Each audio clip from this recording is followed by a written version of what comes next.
सबको जय श्री राधे। दोस्तों, आशा करती हूँ आप सब स्वस्थ होंगे और अच्छे होंगे। बहुत समय पहले की बात है, किसी नगर में एक ब्राह्मण परिवार रहता था। वो ब्राह्मण परिवार बड़ा निर्धन था। वो निर्धनता के कारण बहुत दुखी थे। ब्राह्मण की जो नित्य दिनचर्या थी, वो भगवान की पूजा किया करते थे और उनकी जो पत्नी थी वो बड़ी मलिनता के साथ रहती थी। ना वो स्नान करती और ना ही किसी देवता की पूजा करती थी।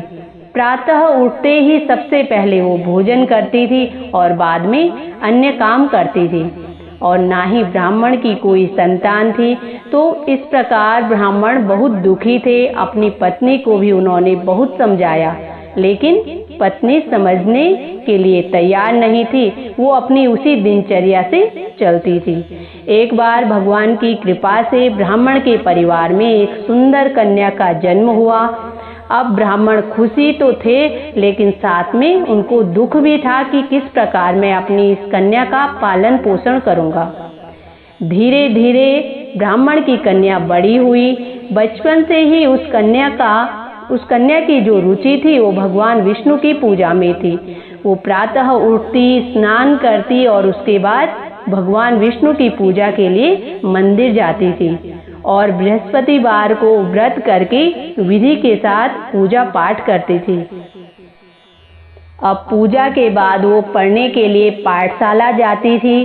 घर से जाते समय वो मुट्ठी भर जौ लेकर जाती थी और पाठशाला के रास्ते में थोड़े थोड़े जौ गिराती जाती थी। जब वो पाठशाला से घर आती तो वो जौ के दाने सोने में बदल जाते थे। लड़की उन सभी दानों को उठाती और अपने घर लेके आती थी। एक दिन जब वो सोने के दाने साफ कर रही थी तो उसकी माँ ने कहा कि बेटी, सोने के दाने साफ करने के लिए एक सूप भी होना चाहिए। अगले दिन बृहस्पतिवार था। उसने भगवान बृहस्पति देव की पूजा की और प्रार्थना की कि हे भगवान, यदि आप मेरे व्रत और मेरी पूजा से प्रसन्न हो तो मुझे एक सोने का सूप दे दो। तो भगवान बृहस्पति देव ने उसकी इच्छा पूरी की और जब वो पाठशाला से घर लौट रही थी तो रास्ते में उसे एक सोने का सूप पड़ा हुआ मिला। उसे लेकर वो घर आई और अपनी माँ को दिखाया और उसके बाद वो उससे सोने के दाने साफ करने लगी। उसी समय वहां से उस नगर का राजकुमार जा रहा था। उसने उस सुंदर लड़की को सोने के सूप के साथ जौ साफ करते हुए देखा तो वो उसको पसंद करने लगा।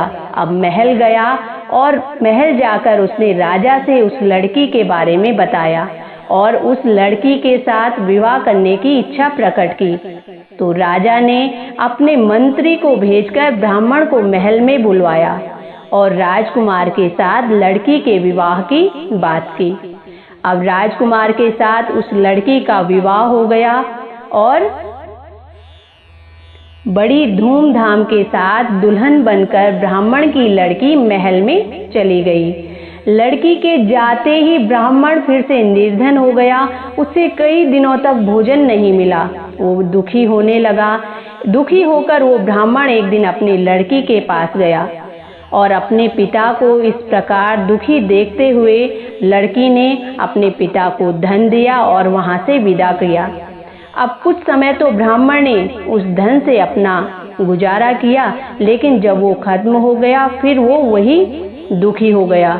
फिर ब्राह्मण कई दिनों के बाद फिर से अपनी लड़की के महल में गया तो लड़की ने अपने पिता की बुरी हालत देखकर कहा कि पिताजी, आखिर आप कब तक इतने दुखी रहोगे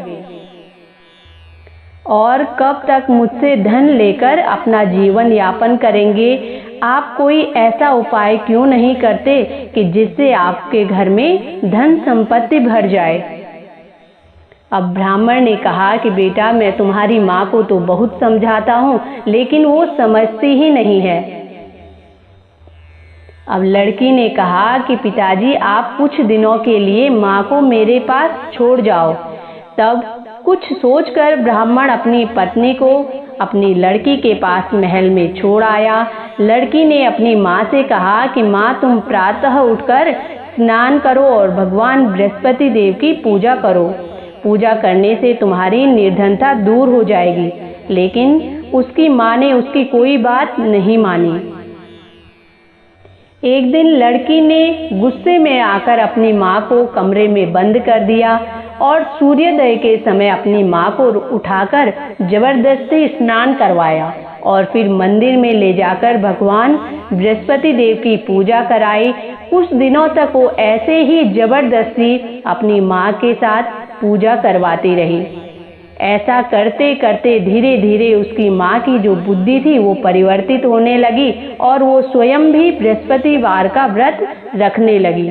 उसके मन में भी श्रद्धा भक्ति जागृत हुई और भगवान विष्णु की कृपा से उनके घर में धन धान्य की जो कमी थी वो पूरी हो गई। धन से उनका घर भर गया। अब दोनों पति पत्नी आनंद पूर्वक अपना जीवन यापन करने लगे और प्रत्येक बृहस्पतिवार को वो व्रत करते, विधि विधान के साथ पूजा पाठ और भगवान बृहस्पति देव की कथा सुनते, जिससे कि भगवान बृहस्पति देव उन पे प्रसन्न हुए और उन पर अपनी कृपा बनाए रखी। तो दोस्तों, ये थी आज की कहानी। आशा करती हूँ आप सबको भी पसंद आएगी। इसी के साथ जय श्री राधे।